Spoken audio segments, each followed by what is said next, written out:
बिस्मिल्लाहिर्रहमानिर्रहीम अस्सलाम वालेकुम। Welcome to my YouTube channel law students platform. इस वीडियो में हम पढ़ेंगे डॉक्ट्राइन ऑफ लिस पेंडेंस, जो सेक्शन 52 में बताया गया है। तो सिंपली ये कहता है कि during pending litigation, pending litigation के दौरान किसी प्रॉपर्टी के रिगार्डिंग कोई केस चल रहा है, वो प्रॉपर्टी फर्दर सेल या ट्रांसफर नहीं हो सकती। Nothing new should be introduced. Doctrine of lis pendens का मतलब क्या है? लिस का मतलब है केस, सूट या लिटिगेशन, और पेंडेंस की मीनिंग है पेंडिंग। कलेक्टिवली इसकी मीनिंग देखी जाए तो ये कहता है कि during pending litigation nothing new should be introduced. अगर लिटिगेशन पेंडिंग है, कोई केस पेंडिंग है कोर्ट में, कोई नई चीज इंट्रोड्यूस नहीं हो सकती, यानी वो प्रॉपर्टी आगे किसी को सेल नहीं हो सकती। मिसाल के तौर पर एक घर है, उस पे डिस्प्यूट चल रहा है।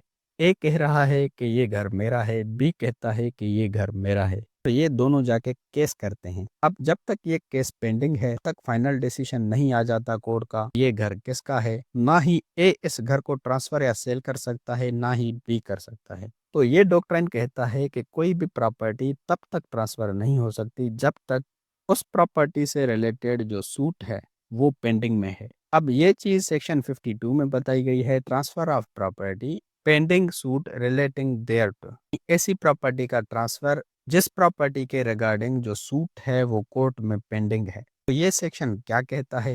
ये सेक्शन कहता है कि उस प्रॉपर्टी के रिगार्डिंग जो सूट है वो कॉम्पिटेंट और अथॉरिटेटिव कोर्ट ऑफ पाकिस्तान में पेंडिंग होनी चाहिए। तो सूट को पेंडिंग कब माना जाएगा? इंस्टीट्यूशन ऑफ सूट से लेकर फाइनल डिग्री ऑफ कोर्ट तक। जब सूट फाइल की गई कोर्ट में, उस दिन से लेकर जब तक कोर्ट का फाइनल ऑर्डर नहीं आ जाता, तब तक यही माना जाएगा कि जो सूट है वो पेंडिंग है।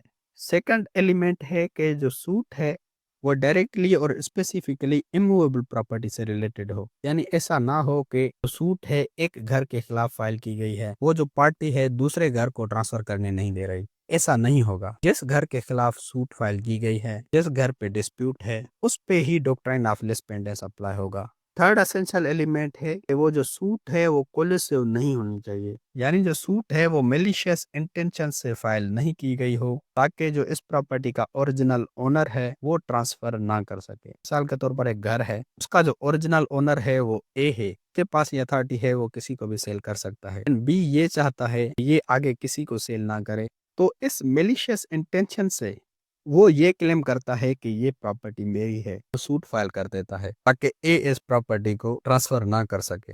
तो जो सूट फाइल की गई है वो मेलिशियस इंटेंशन से फाइल नहीं की गई हो। अगर ऊपर वाली सारी कंडीशंस फुलफिल होती हैं तो प्रॉपर्टी को तब तक ट्रांसफर नहीं किया जा सकता जब तक कोर्ट की फाइनल डिक्री नहीं आ जाती। इस सेक्शन का जो पर्पस है वो पार्टीज को रोकना है कि इस प्रॉपर्टी को आगे वो ट्रांसफर ना कर सकें, ताकि और पार्टीज इन्वॉल्व ना हों और केस को इजीली दो पार्टीज के अंदर ही सॉल्व किया जाए। मिसाल के तौर पर दो पार्टीज क्लेम करती हैं ए और बी, ये घर मेरा है ये मेरा है। अगर बी सी को ट्रांसफर कर देता है, सी डी को कर देता है, इसी तरह ए एक्स को ट्रांसफर कर देता है, वाई को कर देता है, वाई जेड को कर देता है, तो इस केस में बहुत सारी पार्टीज इन्वॉल्व हो जाएंगी और केस बहुत ही कॉम्प्लेक्स बन जाएगा। इसको इजीली सॉल्व भी नहीं किया जा सकेगा, तो इसलिए ये रेस्ट्रिक्शन इम्पोज की जाती है, इसको फर्दर सेल नहीं किया जाए ताकि इस केस को दो पार्टीज के अंदर ही सॉल्व किया जाए।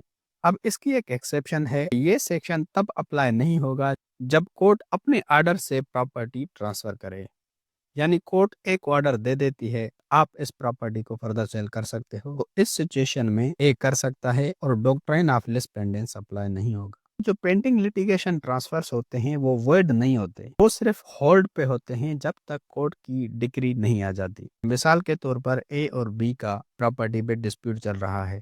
अब ए ने उस प्रॉपर्टी को सेल कर दिया सी को, ये जो ट्रांसफर है इसको वर्ड नहीं माना जाएगा, यही समझा जाएगा कि ये होल्ड पे है, कंप्लीट ओनरशिप सी को ट्रांसफर नहीं हुई। अब अगर ए केस जीत जाता है तो प्रॉपर्टी सी को ट्रांसफर हो जाएगी, सी उस प्रॉपर्टी का एब्सोल्यूट ओनर बन जाएगा। लेकिन अगर ए केस हार जाता है, जो ट्रांसफर है वो कैंसिल हो जाएगा और बी उस प्रॉपर्टी का ओनर बन जाएगा।